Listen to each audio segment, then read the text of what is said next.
días. Eh, Les damos la bienvenida a este segundo ciclo que se viene en la convención.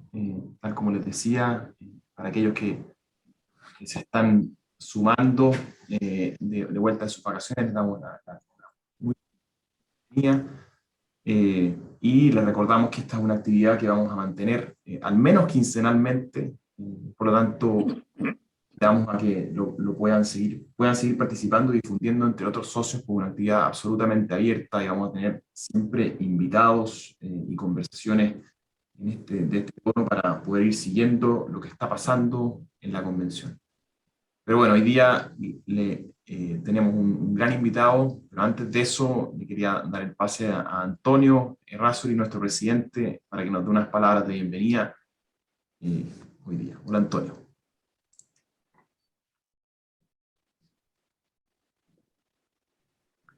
Ahí Hola, sí. hola, ¿cómo están? Muy buenos días a todos. La verdad, espero que hayan tenido unas buenas vacaciones y los que siguen aprovechando esta colita de nuestro verano, aprovechenla bien porque realmente vamos a necesitar que las pilas estén absolutamente cargadas para este periodo que se nos viene encima. Y bueno, tal como mencionaba Nico, la idea nuestra es a partir de la situación que estamos viviendo hoy día en esta nueva etapa, en el proceso constituyente, donde el Pleno se está haciendo cargo ya del sancionamiento, por así decirlo, de las normas. Hemos dejado una etapa atrás todo el esfuerzo que hicimos por las IPN, un gran esfuerzo que la Cámara en conjunto fuimos capaces de dar una lucha ahí, de pelearla. Si bien es cierto, no fuimos exitosos en todo lo que queríamos, pero bueno, ha sido la tónica un poco de este proceso tan raro, tan curioso que estamos viviendo, con una constitución formada por un criterio de selección de sus integrantes, un tanto sui generis, por decirlo así, porque la verdad que nadie pedía el currículum de ellos para hacer una labor tan compleja como es una constitución, ¿eh? Y una constitución especialmente para todos los chilenos, ¿eh? La verdad que nosotros como gremio vamos a dar la lucha, vamos a dar la pelea. La vida no se nos acaba con esta constitución, conversábamos previamente con Óscar Guillermo recién, no se nos acaba con esto. Nosotros tenemos un deber con nuestros trabajadores para cumplir con el propósito de la Cámara, que es mejorar la calidad de vida, no solo de nuestros trabajadores, sino que de todos los chilenos. Y en ese sentido vamos a dar la lucha en todos los frentes que nosotros esté en nuestras manos para poder obtener una constitución realmente que pueda aportar en mejorar la calidad de vida de los chilenos y sea para todos los chilenos. Y el proceso de que es por eso que en este ciclo que estamos iniciando hoy, agradecemos mucho la presencia de Óscar Guillermo Garretón, conocido por todos ustedes. No vale la pena, digamos, que yo le haga, digamos, una lectura de su currículum, pero su experiencia, digamos, en todas las áreas de nuestra vida, digamos, y también como empresario, especialmente como empresario, eh, es muy interesante la visión que él nos puede aportar de cómo, qué es lo que se está hoy día jugando, cuáles son las perspectivas, el horizonte que nosotros podemos esperar de esta constitución y también cuáles son los mecanismos que eventualmente nosotros disponemos o tendremos en nuestras manos para poder participar, ¿no? Porque va a haber una forma en que la ciudadanía al final del día va a participar, que es a través del plebiscito de salida. Y bueno, lo ideal es que mejor le dejo la palabra a él para que vayamos escuchando y después probablemente vamos a tener ahí algún periodo, no sé, de consulta. Eso, Nico, tú lo tienes más claro. Así que muchas gracias a todos, un gusto estar con ustedes y adelante, Óscar Guillermo. Bueno, gracias Antonio. Muchas gracias a todos ustedes por la invitación y por compartir, ¿ya? La verdad que vivimos como país y como empresarios un momento muy complejo. Yo quiero decir algo más bien del momento que estamos viviendo primero, de la convención, que es lo que está de alguna manera centralizando la preocupación y el orden político de todo, y decir algunas cosas sobre la empresa, con que, como planteaba Antonio, no termina en la convención, sino que es algo permanente que tiene tareas y desafíos para adelante más allá de la coyuntura que estamos viviendo. Mirando con una perspectiva larga, creo que nos afectan o nos impactan de distintas maneras cosas distintas. En el tema más global, tenemos un cambio de mundo como nunca vivo antes. Quiero mencionar solamente tres cosas. Una interconexión global de la economía y de las personas como nunca ha habido, ¿ya? Y que hace, como comentábamos antes, que bueno, que antes la guerra en Ucrania le importaba unos pocos, y por supuesto a Moctezuma o a los aztecas o a los incas le importaba un rábano, digamos, ni siquiera la conocían. Y hoy día nosotros vivimos los precios del petróleo, todas las alzas y bajas del dólar y de los valores en las bolsas, por un fenómeno que ocurre allá muy lamentable. Y las redes sociales se transforman en un actor global muy importante. Una segunda cosa que nos está afectando también es que nunca ha habido en la historia humana una redistribución global de riqueza como la que ha habido en los últimos 20, 30 años. Allí, en el fondo, riqueza que antes y saberes que antes estaban concentrados en un pequeño grupo de países, se han redistribuido enormemente.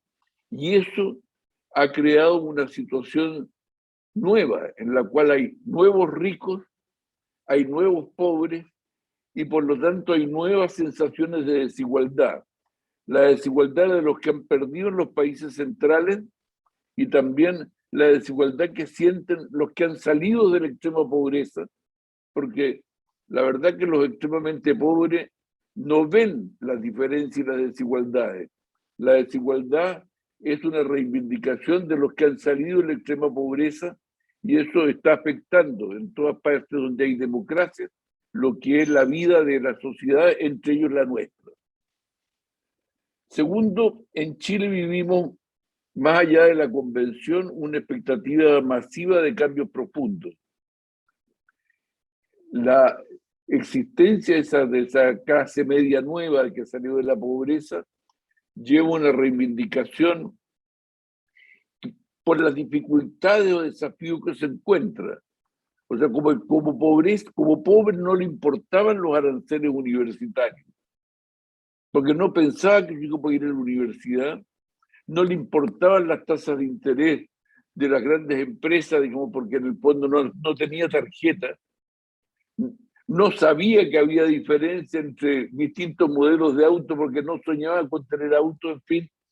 Ya hay el tema, yo diría, de la expectativa de cambios profundos, masivos, y de derechos que se reivindiquen y antes no se reivindicaban, es una realidad del país muy fuerte y que nos va a acompañar para adelante. Además de eso, hay una crítica a los liderazgos empresariales y políticos del país, ¿ya?, que se expresan, yo diría, en esta crítica a la élite, que se ha transformado en una especie de consigna muy presente, y hay un debilitamiento alarmante en la institucionalidad, que de alguna manera es la que condujo en el 15 de noviembre del año 19, digamos, al acuerdo en torno a una constituyente. Todo este proceso, además, es un proceso con una conducción bastante relativa. Es un proceso más aluvional que coherente, con tensiones internas, descontroles, enormes heterogeneidades que se combinan, o sea, una lucha de los feministas, o la lucha de las minorías sexuales, o la lucha de las regiones, en fin, la lucha de los pueblos originarios. O sea, es una situación muy aluvional más que coherente, lo cual dificulta mucho más aún su tratamiento. Y tenemos, por otro lado, rabias y resentimientos que son cultivados metódicamente por sectores antisistema, no democráticos, como creo que es el caso del PC, del Partido Comunista. Sin embargo, también hay una demanda de orden, ¿ya? Y de hecho el orden venció la radicalidad en la primera vuelta presidencial, que se revirtió en la segunda ante la oferta de cambios más moderados. Si me preguntan si son dos Boric diferentes, la verdad es que no es diferente en la dirección del cambio. Yo creo que es diferente en la gradualidad que él se dio cuenta que tenía que aplicar. Pero no veo ninguna razón para creer que es en la dirección del cambio. Por último, en la realidad más larga tenemos una economía debilitada que debería entrar un periodo de ajuste ahora, con un gobierno, sin embargo, que necesita gastar para comenzar a cumplir expectativas variadas, por lo cual yo me imagino que van a recurrir no solamente a una reforma tributaria urgente, como ya la han planteado, pero que de todas maneras, por los tiempos, va a llegar muy probablemente al gobierno a tener, a endeudarse, digamos, a aumentar la deuda pública. Y la última cosa a largo plazo que les quiero señalar es que todo esto se da con un gran empresariado menos dependiente que antes de lo que ocurre en Chile.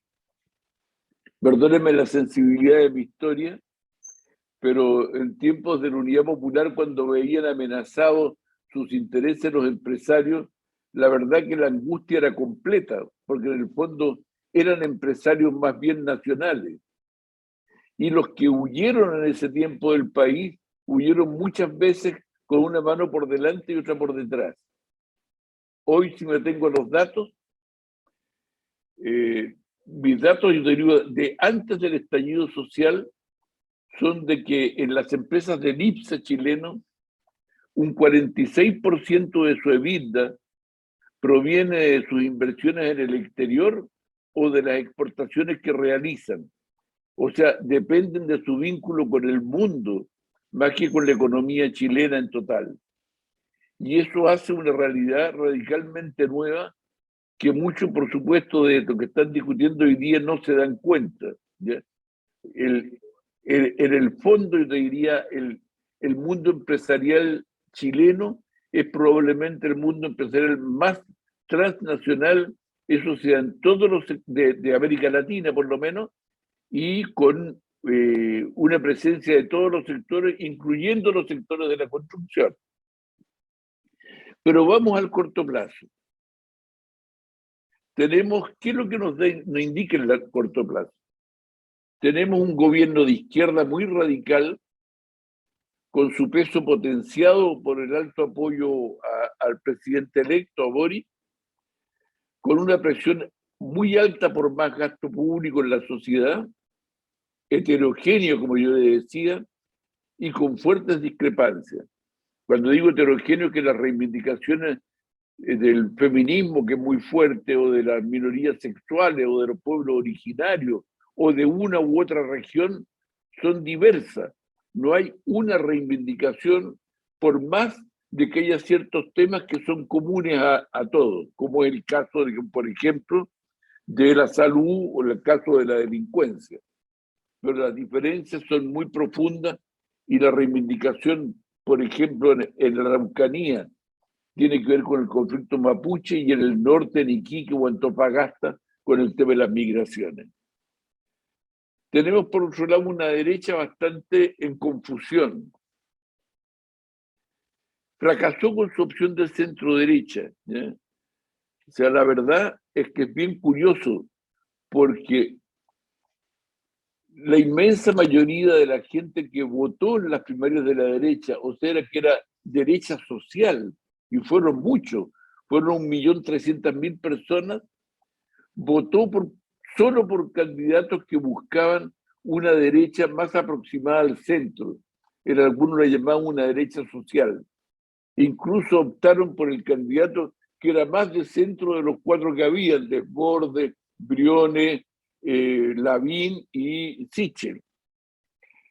Pero bueno, pero eso, digamos, pero al final ya terminó imponiéndose el candidato, yo diría, más de derecha dentro de ella, ¿ya? O sea, fracasó de alguna manera, y también en segunda vuelta fracasó Kast con su modelo, o sea, quedó la derecha en una situación muy compleja y también lastrada por un juicio muy crítico de la sociedad referente al gobierno de Sebastián Piñera. La centroizquierda es una realidad inexistente como fuerza política hoy día, como identidad distinta a Prueba de Dignidad. O sea, la verdad que en general el mundo que era de centro derecha ha derivado como fuerza más bien dependiente de lo que es el grupo de Prueba de Dignidad. ¿Ya? Sin embargo, es clave en el Parlamento y lucha en negociar posiciones de poder, ¿ya? Y ahora se encuentra irritada por la Convención Constituyente, tanto como muchos de nosotros lo estamos entre desconcertados y irritados. Ellos están más irritados que desconcertados, particularmente a partir de lo que fue la eliminación del Senado y el cambio por un comité territorial. El día de ayer, las declaraciones públicas del PS son francamente amenazantes para el gobierno futuro, ¿ya?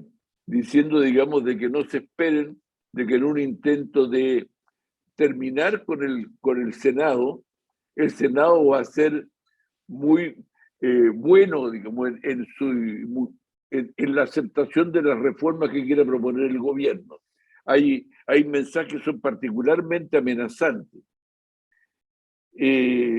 O sea, no existe en este momento como la centroizquierda como tal, como pensamiento distinto, pero tiene una fuerza presente en la sociedad. Y desde el punto de vista de pensamiento, y lo digo con cierto pudor, porque soy parte de eso, del mundo de los amarillos, es muy impresionante cómo ha tenido un impacto que no pensábamos. El viernes de la semana pasada, el documento que lanzamos tuvo 75 firmantes.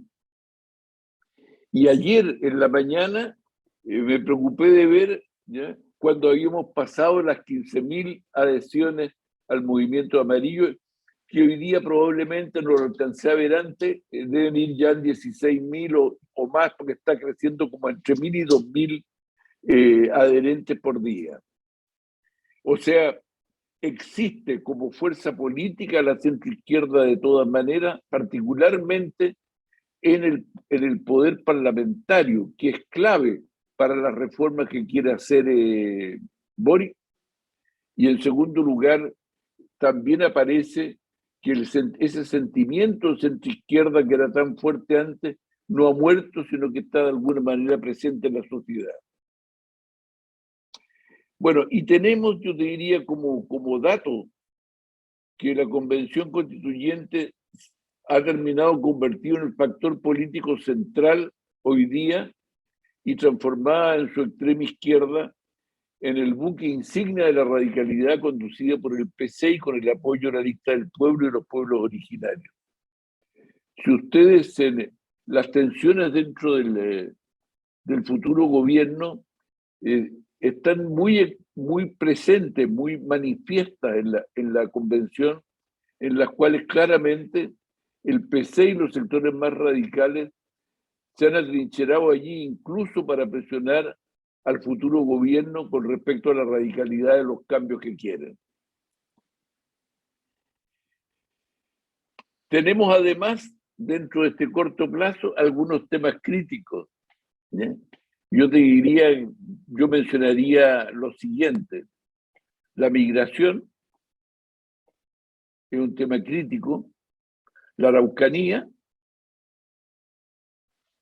y la crisis urbana de las grandes ciudades por la delincuencia, el narcotráfico, los campamentos, y también porque la desigualdad probablemente más insultante en la sociedad que vivimos es la que se vive en la vida urbana de Chile. Seguramente muchos de ustedes han leído Siete cabezas de Iván Poduje, el urbanista, ¿ya?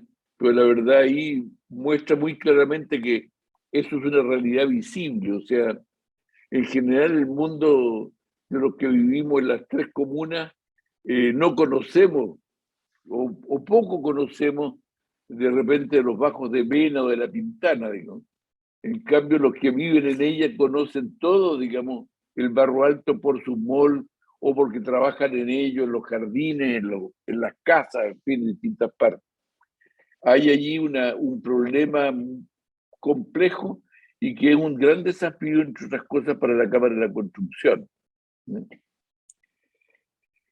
Bueno, dicho esto, quiero decir algo sobre la coyuntura de la Convención Constituyente.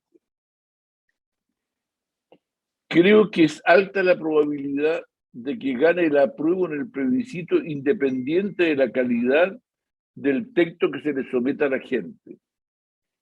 Porque la gente no vota por textos. Y yo tengo la impresión que tiende a votar por reiterar su apruebo, ¿ya? Y también por lo que pueda ser la indicación que haga el presidente electo, que va a estar en un momento importante de su popularidad, salvo que se deteriore muy rápido, ¿ya? Yo creo que esto explica la tendencia del gobierno de Boris o del equipo de gobierno de marginarse del proceso apoyándolo de lejos. O sea, han partido del supuesto de que el apruebo va a ganar de todas maneras. Sin embargo, yo diría el extremismo y la ignorancia que ha primado, digamos, muchas de las resoluciones de la convención están cambiando la situación y creando otra situación igualmente preocupante. Digamos.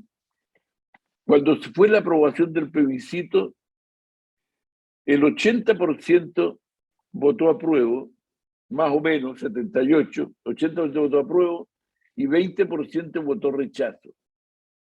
Y en la última encuesta de esta semana, la aprobación en la constituyente es de 52% y la desaprobación de un 46%.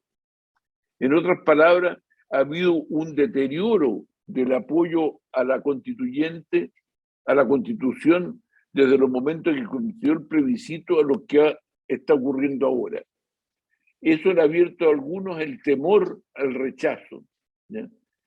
Yo creo que aparece como una posibilidad, pero incluso si a pesar de eso triunfara por los porcentajes de esta semana el texto constitucional, la verdad que creamos una situación en la cual tendríamos un país altamente polarizado igual, dividido casi por mitad y por lo tanto, digamos, en una situación de futuro extremadamente complejo.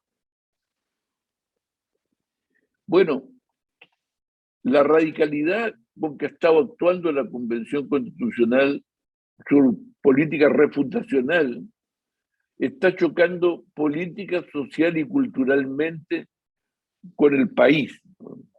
Eso no quiere decir de que pierda por lo que decía antes, pero está chocando muy fuertemente y yo diría que van aumentando día tras día los sectores que se muestran inquietos con lo que ahí está ocurriendo. Esa radicalidad excluye, por supuesto, a la derecha, lo han dicho todos los convencionales del mundo de derecha, y la verdad que aquí hay un prurito muy especial con esta costumbre, y yo lo conozco bien de la izquierda, de decir soy el pueblo, ¿ya? Los otros no son el pueblo, ¿ya? Y en la lista del pueblo es uno de los ejemplos de eso, que se llame así, pero no es el único. La verdad es que la derecha ha representado y representa en el país entre un 30 y un 40%, sólidamente, establemente.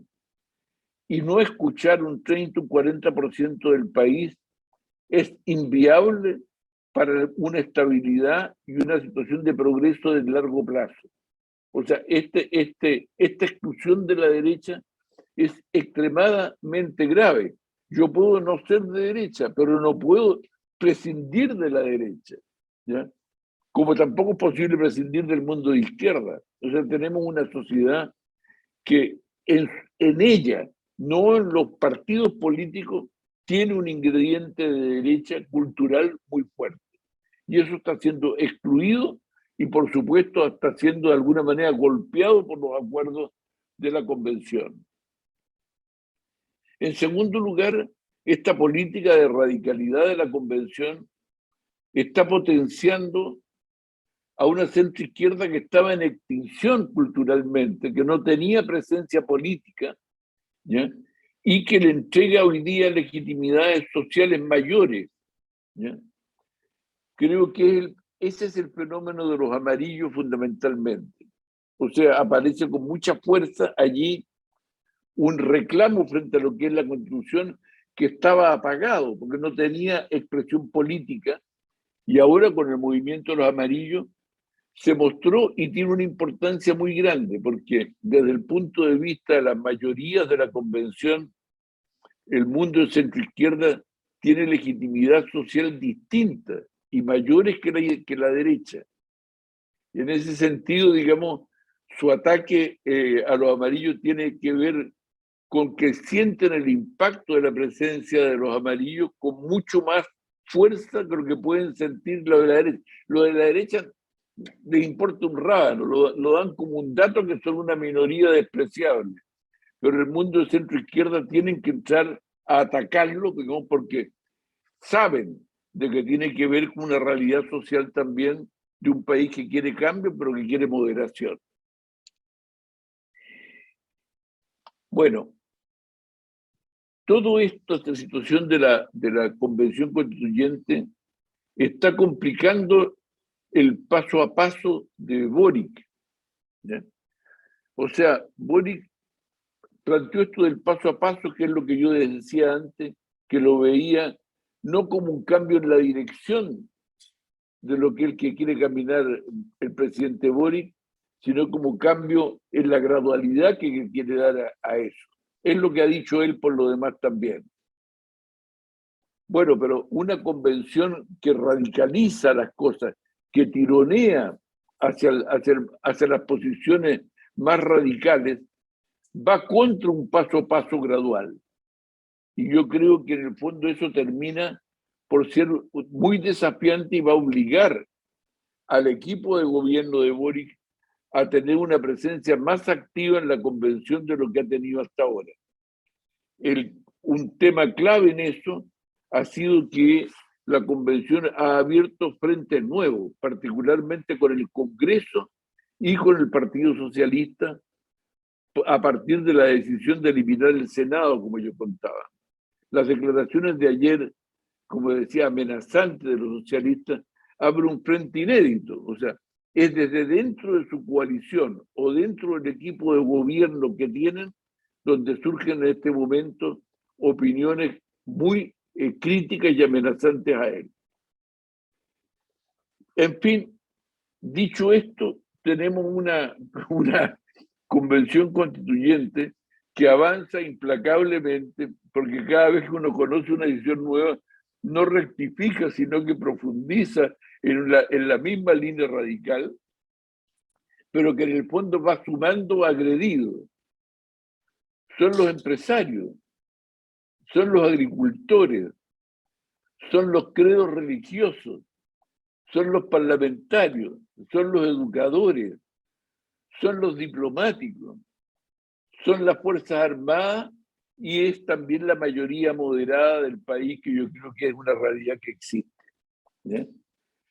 Boric y su gobierno querían prescindir, seguros de ganar, pero van a tener que intervenir de alguna manera si es que en el fondo no quieren correr el peligro de que haya un rechazo o una aprobación muy anémica de la Constitución que la coloque inmediatamente en cuestión ante el país. Porque en el fondo, si el rechazo es un rechazo no por un detalle u otro, sino por la convicción de que es una Constitución aberrante, queda un país dividido si es que la votación es muy estrecha. Todo esto hace un cuadro muy fluido y lleno de incertidumbre para adelante. Y yo quiero ser muy franco, creo que es el escenario que vamos a vivir desde el punto de vista político. Yo creo que es vital en eso defender los 2/3 y presionar porque la Comisión Constituyente rectifique. Creo que un texto como el que están proponiendo es destructor de Chile, pero el rechazo también crea un clima turbulento de dudosa salida. O sea, en definitiva, estamos marchando a un escenario muy complicado desde el punto de vista del país, muy polarizado. Yo creo que denunciar la polarización que se está llevando adelante es extremadamente importante. Hoy día creo que el mensaje fundamental no es amenazar con el rechazo, sino que demandar una rectificación de la Convención Constituyente que represente de verdad al conjunto del país y no solamente al sector más radical de él. En segundo lugar, creo que no basta con criticar a la Constituyente o escandalizarse por alguna de sus resoluciones. Tampoco es suficiente pedir audiencia a la Convención Constituyente para hacer su planteamiento porque sabemos que no escucha. No basta por pedir a quienes no quieren escuchar, sino imponer, ni basta criticar y resignarse a lo que quieren hacer. Yo creo que es necesario levantar ante la ciudadanía una alternativa de ideas, fuerzas y valores que están siendo amenazados, más que de textos legales. En el fondo, esto es una discusión que no va a ser de texto, sino que va a ser fundamentalmente de ideas, de valores, de forma de organizar la sociedad. O sea, desde el punto de vista de yo que creo que lo están haciendo mal, lo que mejor nos ocurriría es que sea la Convención Constituyente la que esté rechazando lo que quiere Chile y no que Chile sea el que aparezca rechazando la Constituyente. Pero eso requiere una presencia muy activa de todos. Yo entiendo que el rol de los grandes empresarios es distinto y no tiene sentido ni que militen en los amarillos, ni que aparezcan mucho, digamos, siendo los grandes críticos, porque eso es muy fácilmente respondido por la extrema izquierda, o sea, los ricos, los poderosos, los de siempre, etc. Pero yo creo que preocuparse de tener una presencia que se conozca y por otro lado ayudar a que este proceso tenga, digamos, una voz de Chile, ¿ya? Alertando por estas cosas, creo que es extremadamente importante, por lo menos así lo hemos pensado nosotros en el mundo de los amarillos, pero también estamos viendo con otros, o sea, que en el fondo los gremios de la Cámara de la Construcción se reúnan a discutir este tema y transmitan en sus respectivos ámbitos de acción sus preocupaciones, creo que es extremadamente importante. Aquí cada opinión sirve. Lo peor que nos puede ocurrir es que caigamos en este buenismo que ha intentado, digamos, seducir en la convención, que es decir, mire, no te preocupes, si esta cuestión se va a arreglar después, ya lo vamos a ver. La única manera, yo creo, que se arregle después es que efectivamente salga una voz de ese Chile moderado o agredido, ¿ya?, a expresar, digamos, su descontento con lo que está ocurriendo. Creo que eso es muy importante. Sin embargo, y con esto termino, ¿ya?, quería decirles una cosa final, ¿ya?, a ustedes, que no tiene que ver con la convención ni con la política, sino que tiene que ver con la empresa. Mira, yo tengo la impresión que por realidades mundiales, pero también por la coyuntura que vivimos, la empresa tiene que construir una lógica y una mística empresarial distinta a la que ha tenido hasta ahora. Creo que con lo que la empresa ha sido hasta ahora ha tenido enormes avances, pero tiene que tener una cosa, digamos, en la cabeza muy, muy fuerte. La primera es que yo creo de que nadie va a defender a la empresa si ella no aprende a defenderse bien de sí mismo. Pensar que va a haber alguna fuerza política que la va a defender, creo que no es una buena salida. Por lo demás, yo tengo la impresión que los sectores que han sido más proclives a la empresa como el mundo derecha va a tener que evolucionar hacia una posición más de centro, más de derechos sociales, en la cual obviamente no le conviene aparecer identificada con la empresa. Por lo tanto, si la empresa no se defiende a sí misma, la verdad es que no va a tener defensores demasiado entusiastas, creo yo. ¿Y qué significa defenderse a sí misma? Para mí, por lo menos. Es que en el fondo la empresa tiene que hacerse cargo, como diría un ateniense, de su polis, ¿no? O sea, no basta con tener un buen producto, sino que tiene que hacerse cargo de su sociedad, como de alguna manera se ha comenzado a desarrollar con fuerza en el último tiempo. Los temas de la sociedad tienen que ser los temas de la empresa. No le podemos dejar al mundo de la política que tenga el monopolio de la lucha contra el calentamiento global, de la defensa del medio ambiente, del problema de las comunidades y los entornos. O sea, la sostenibilidad creo que es un tema particularmente crítico para la empresa. O sea, le toca actuar a la empresa en un gobierno de izquierda, con un gobierno que reclama con mucha fuerza derechos sociales. Nosotros creo que tenemos que hacernos cargo de esa polis, de esa sociedad en la cual vivimos. O sea, esto no existía antes. Durante siglos, ¿ya?, la pelea fue entre los del Estado y los del mercado, ¿ya? Pero de repente apareció un tercer actor, un olvidado, que en el fondo solo era objeto del deseo de ambos, que era la sociedad. Unos para, ¿no es cierto?, ganarla en la sociedad el apoyo para su acción política, el Estado, y otros para ganarlo como consumidor. Hoy día esa sociedad ha ganado un peso enorme, particularmente desde el momento en que la sociedad del conocimiento se ha transformado en la gran creadora de valor. O sea, la sociedad ha ganado mucho peso, mucha fuerza en la realidad mundial y también de alguna manera en la realidad local nuestra, ¿ya? Entonces, yo creo que hacerse cargo de la sociedad es un mandato para la empresa hoy día muy fuerte, ¿ya? Yo los llamo a asumirlo porque creo que en el fondo vamos a tener una realidad políticamente muy compleja en que la empresa va a tener que dar su batalla solo.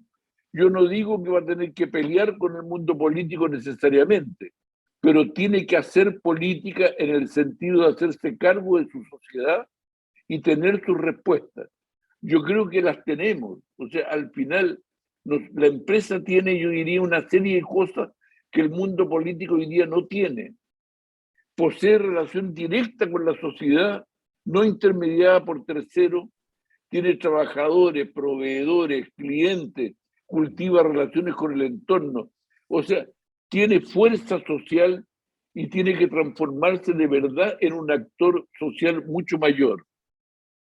Segundo, creo que debe tener una respuesta propia a la demanda cultural de la sociedad.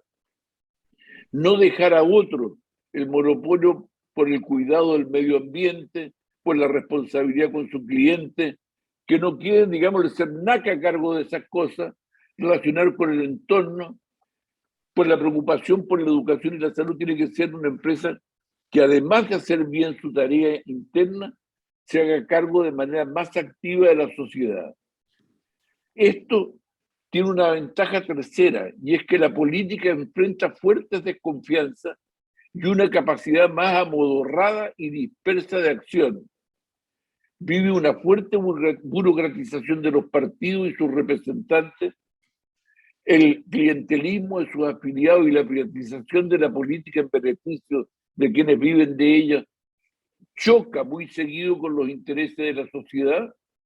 salvo en el discurso manipulador, las empresas deben tener en ese sentido un sentido de misión de lo social a partir de lo que son, no para disputar los espacios de la política estatal, sino para disputar fundamentalmente su legitimidad, ¿ya?, y su valoración en la sociedad.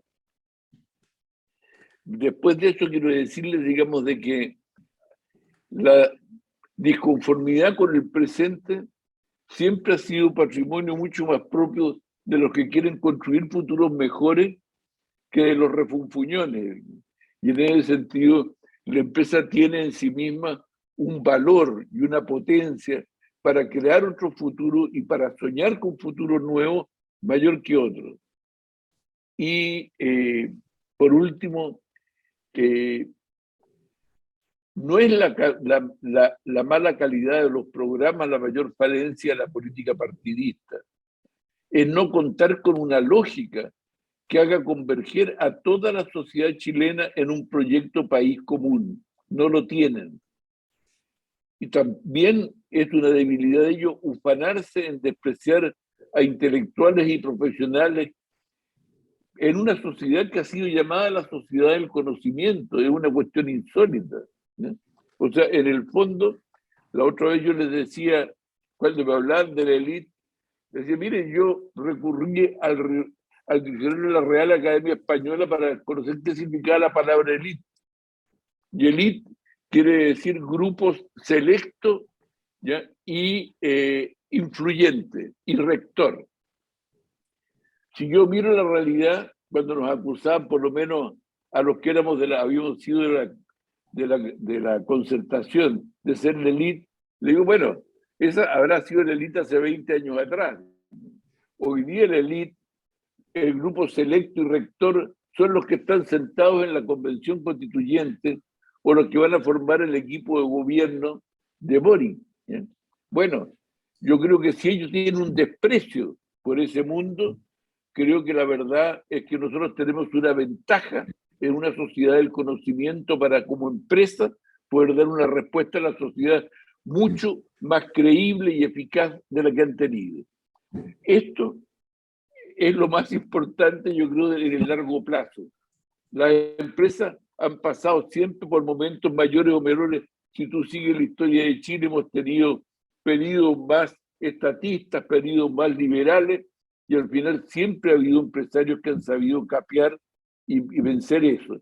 Y creo que la tarea es decir, mire, ¿ya?, esto es el país que nos tocó y este es el país que tenemos que sacar adelante como empresa y no lamentarnos, sino que poner toda la fuerza en hacerlo así. Sin duda. Eso es lo que quería decir. Oye, Oscar Guillén, muchísimas gracias por el completo análisis de lo que está pasando, tanto de la situación política como del quehacer de la convención. Nos han llegado muchísimas preguntas, intentaré con los minutos que nos quedan formular varias de ellas, pero primero quería dar la palabra a Antonio, que me había pedido también poder formular una él directamente. Antonio. Creo que está silenciado, Antonio, ahora sí. Claro, quiero aprovecharme aquí, a lo mejor voy a investir de élite en la Cámara con el cargo que tengo para hacer la primera pregunta y pasar por sobre todo el resto. No, discúlpenme, pero hay un par de cosas. Uno, una reflexión respecto a lo que tú mencionabas que me gusta, me hace sentido, porque es coincidente con algo que quizás nosotros lo estábamos haciendo pensando en otro objetivo, y cuando mencionas al final aumentar la lógica y mística de las empresas. Nosotros, desde un tiempo a la fecha, yo diría antes que el tema social del 18 de octubre, nosotros tomamos una decisión de la sostenibilidad de las empresas creando un sello que le hemos llamado el compromiso PRO. Y eso es un tema que estamos invitando a las empresas porque creemos que hoy día dejar de lado a los trabajadores como el centro de nuestra actividad, dejar de lado a la ciudadanía, al entorno donde desarrollamos los proyectos, la verdad que eso nos va a pasar la cuenta fuertemente. Así que ese es un primer comentario. Y el segundo es una pregunta. Muchas veces cuando uno dice, mira, si esto ha pasado en todo el mundo, esto te digo que de las protestas, del descontento social, esto ha pasado en todo el mundo, así que para allá va la cosa y vayan acostumbrándose. Pero, ¿por qué tú mencionas, crees, y mencionabas inicialmente, las críticas a la élite empresarial? ¿Por qué esto crees tú que es un fenómeno que se da solo en nuestro país, especialmente, o con más fuerza en nuestro país? ¿Y por qué crees que es? Ok. Un comentario rápido a la primera parte que la comparto contigo. O sea, yo creo que el gran desafío de la empresa no es relacionarse con la sociedad, sino ser parte de la sociedad y que la sociedad sienta que la empresa es parte de sí misma, ¿ya? Y la política como algo más ajeno a ella. Eso tiene que ver con todo estos temas, pero creo que es una cosa muy profunda y que es un desafío que antes no tenía. Esto no es para decirle que se preocupen de sus utilidades, no, para nada, viven de ellas, sino para decirle, si quieren que sus utilidades y rendimiento y éxito empresarial sea de largo plazo, tiene que hacerse cargo de la sociedad como antes no era tan necesario como ahora. Segundo, ¿por qué se produce? Hay muchas razones. Yo lo decía al comienzo, yo tengo la impresión de que en todo el mundo esa redistribución brutal de riqueza, mira, te lo voy a dar en un dato. Entre el año 1995 y 2015, 1.800 millones de seres humanos superaron los $5.000 que antes, o sea, subieron 1.800 millones de personas, pasaron a tener $5.000 o más de ingresos que antes no tenían. O sea, comenzaron a comer, comenzaron a vivir de vida distinta. Esa redistribución brutal de ingresos que sacó actividades de los países centrales hacia Asia, pero también hacia América Latina y hacia África, resintió la vida de mucha gente en el mundo desarrollado y también, por ejemplo, en Detroit, por decir una cosa, en la industria automotriz americana, pero también creó, o sea, hizo ver cosas nuevas que antes no veían en el mundo en desarrollo. Y eso transformó a las empresas en uno de los factores críticos, igual que la política, a los dos. Segundo, yo creo que han habido cosas en que nos hemos equivocado. O sea, yo creo que la política se ha burocratizado enormemente, se ha privatizado, que es lo único que no debería privatizarse en beneficio de su elenco permanente. Y creo que el tema de los abusos de la empresa, aunque hayan sido algunos, ha hecho un daño general extremadamente grande, sobre todo porque ha sido también agitado y siempre va a ser agitado por toda la fuerza. Yo que me gusta leer y todo eso, me doy cuenta que esta crítica a las empresas viene desde la época, no sé, debe ser de las cavernas, pero por lo menos yo diría de largo plazo. Y yo creo que hoy día eso es más fuerte que antes, ¿ya? Porque la sociedad es más sujeto que antes. O sea, antes vivíamos una sociedad más resignada. Yo tengo la impresión que con las redes sociales, con lo que es los nuevos niveles de ingresos, con los nuevos niveles de conocimiento de la gente, ojo, nosotros tenemos una sociedad hoy día de millones de personas que han pasado por la universidad. Pueden ser mejores o peores una u otra, pero el nivel de conocimiento que existe es mucho mayor. En ese cuadro es una sociedad mucho más crítica y que hoy día se da esa crítica en un momento en que aparecen como culpables de lo actualmente existente que la gente repudia los políticos y los empresarios. Entonces, yo creo que tenemos que hacernos cargo de esa situación, ¿ya? En lo que tiene de injusto, pero sobre todo en corregir aquellas cosas en las cuales las críticas tienen algún sustento.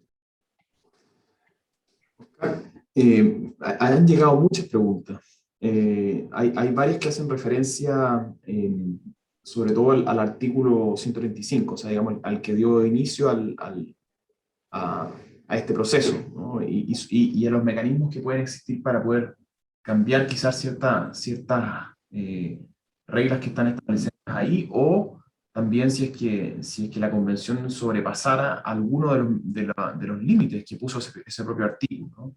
Se nos llega una pregunta de Cristian Prieto, otra de Hernán Chaurren, otra de Florencio Correa también, asociada a esto mismo, digamos, una de ellas específicamente, por ejemplo, a un cambio que se podría hacer del quórum de salida, digamos. O sea, todo este tipo de mecanismos que, si es que la convención requiriera más tiempo, entraran a la negociación. ¿Cómo ves tú la viabilidad política de cambios que se pueden hacer a este tipo de cosas? Una, por ejemplo, podría ser el quórum, como te digo. Dos, si es que se sobrepasaran esos aspectos. Referirse en general a ese punto, porque son varias las preguntas que llegan asociadas a eso. Bueno, mira, a ver, yo creo que hay una primera cosa que no es suficiente, pero que es importante. Y es que hay que hacer una defensa a muerte de los 2/3 acordados por todo el arco político, con excepción del PC. O sea, aquí todo el arco político, incluyendo el presidente electo Boric, aprobaron los 2/3 como parte del llamado al proceso constituyente. Y eso hay que defenderlo a muerte, y es uno de los puntos de ataque central del PC, permanentemente tratar de reducir esos 2/3. Eso hay que defenderlo a muerte, y hasta ahora se ha podido defender. Pero con eso no es suficiente, porque de hecho en muchas cosas ha logrado la Convención Constituyente tener 2/3 para aprobar cosas bastante aberrantes, ¿eh? Entonces, hay allí, yo te diría, por lo menos lo que yo veo, dos cosas. No puedo garantizar el éxito, pero uno puede saber lo que debe hacer para tratar de lograrlo. Uno de ellos es tener una sociedad con voz contra lo que está aprobando hoy día la constituyente. El mundo de la política es sensible a eso, ¿ya? O sea, necesitamos una sociedad activa en contra de lo que está ocurriendo en la convención. Y lo segundo, necesitamos por lo mismo, y son muy complementarios, conseguir, digamos, de alguna manera, alterar lo que es el cuadro de fuerza hoy día en la constituyente, porque tenemos, ¿no es cierto?, un cuadro en el cual Lista del Pueblo, PC y los representantes de pueblos originarios, ¿ya?, los escaños reservados, ¿ya?, prácticamente como una base, digamos, inamovible, radical. Pero tenemos al mismo tiempo, digamos, que muchas de estas cosas se han sumado, los de la lista del apruebo, los independientes no neutrales y el colectivo socialista. Entonces, nosotros tenemos que actuar vía la opinión social y vía también la acción con ellos, ¿ya?, con estos sectores. Yo tengo la impresión de que comienza a aumentar la crítica dentro de la misma convención constituyente a lo que está ocurriendo. Lo que nosotros necesitamos es construir por lo menos 1/3 para impedir, digamos, de que se aprueben algunas cosas u obligar al cambio. Creo que la presión socialista que hablaba sobre Boric, amenazándolo que si no cambian algunas cosas, ¿ya?, ellos van a tener mucho más reticente a sus políticas de reforma, creo que es un elemento dentro de eso, ¿ya? Pero específicamente, Oscar, perdona que te interrumpa, solo para precisar más, pero específicamente en cuanto a los cambios o al rol que puede jugar el Senado. El Senado tiene bueno, el Congreso en general tiene la facultad de modificar el artículo que dio origen a esto, digamos, ¿no? Y por ejemplo podrían sugerir cambiar el quórum del plebiscito de salida, digamos, en este momento, que es hacia el otro lado, digamos, pensando que esto se radicaliza aún más, y por ejemplo la tensión que está teniéndose con el Senado hoy día se profundiza. ¿Cómo ves tú la viabilidad política de algo así, digamos?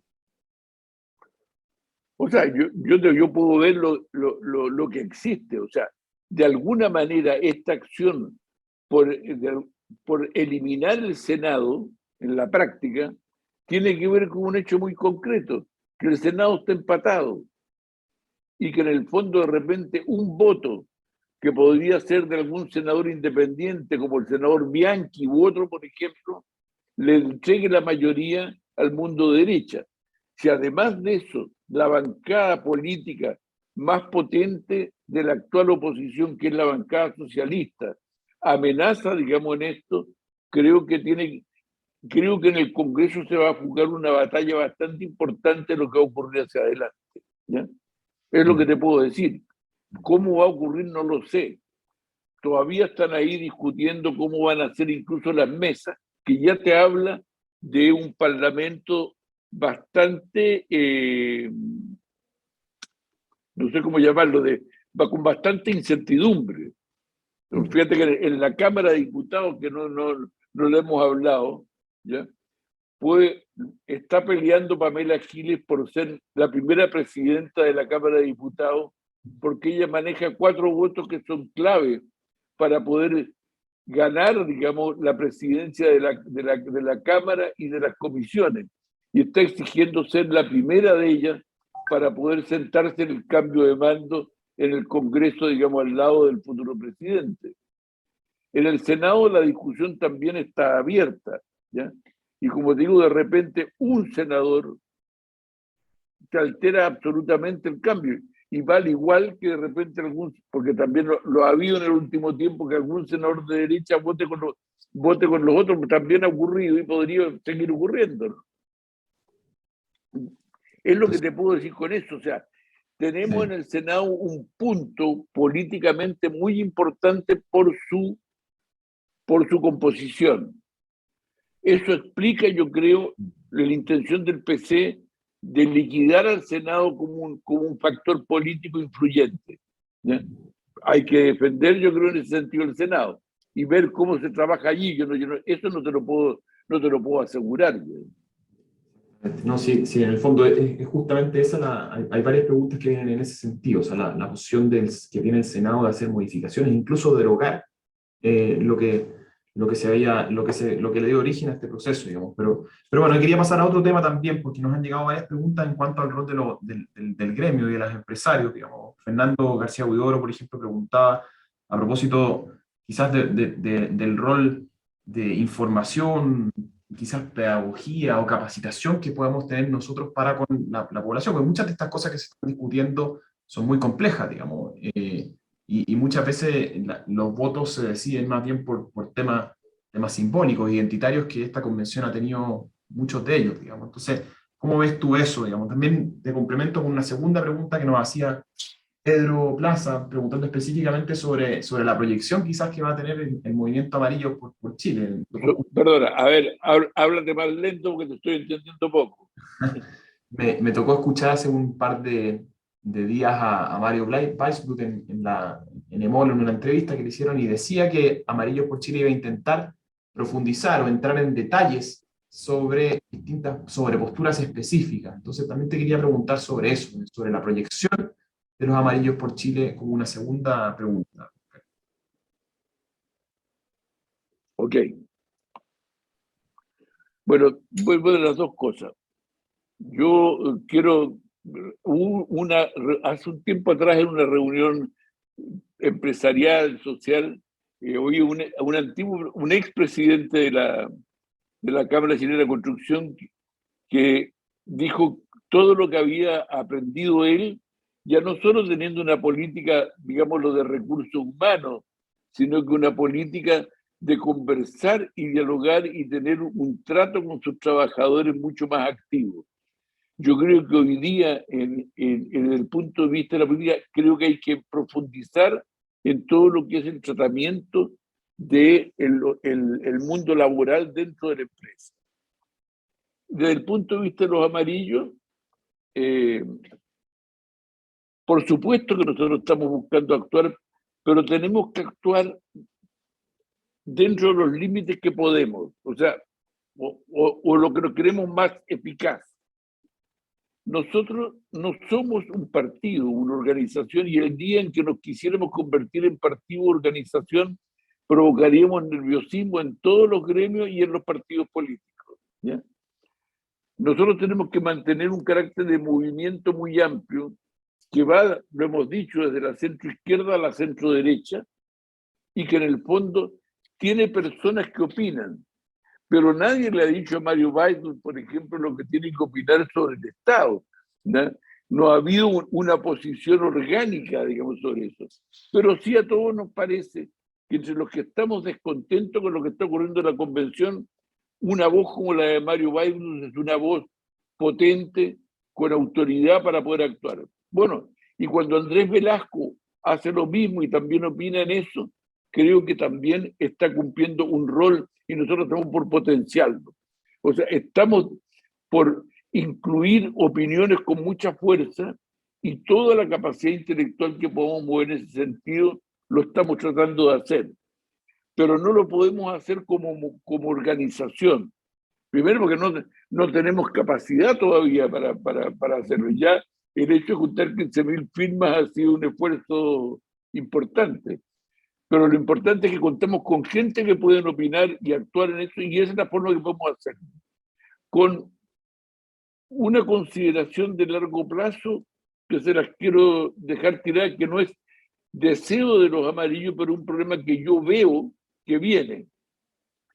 Si efectivamente no cambia la posición de la convención, se puede producir en Chile un fenómeno que en los últimos 50 o más años ha ocurrido, y es que se produce una coincidencia de facto con respecto a la convención entre el mundo de derecha y el mundo de centro.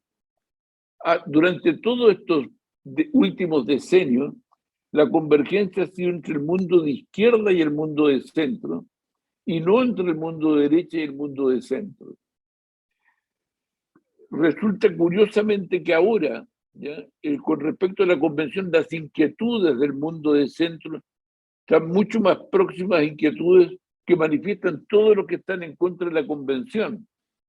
Y la convención expresa una izquierda que tiene mucha heterogeneidad, pero que de alguna manera está congregada en torno al gobierno de Boric.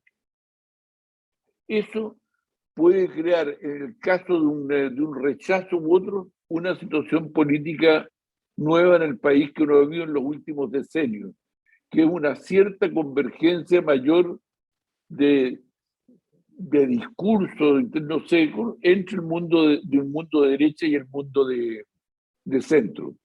Por supuesto, eso depende de la evolución de la derecha también. O sea, una derecha extrema creo que no tiene ningún espacio político en Chile salvo para perder, ¿eh? Perfecto. Muchísimas gracias, Oscar Guillermo. La verdad es que se quedan muchas cosas en el tintero, porque el tiempo siempre nos traiciona para poder tener este tipo de conversaciones.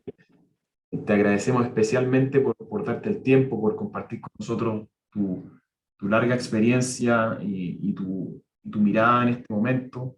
No queremos aprovecharnos en exceso de lo que ha sido tu bondad y tampoco del tiempo de nuestros socios, así que darte las gracias por eso. Y no sé si quisieras hacer quizás una a propósito de esto. Yo les agradezco a ustedes, Antonio, Nicolás, a todos los que están aquí, y me encantaría que me hicieran llegar todas las preguntas, digamos, y los comentarios, porque eso me ayuda a que la próxima salga mejor que esta.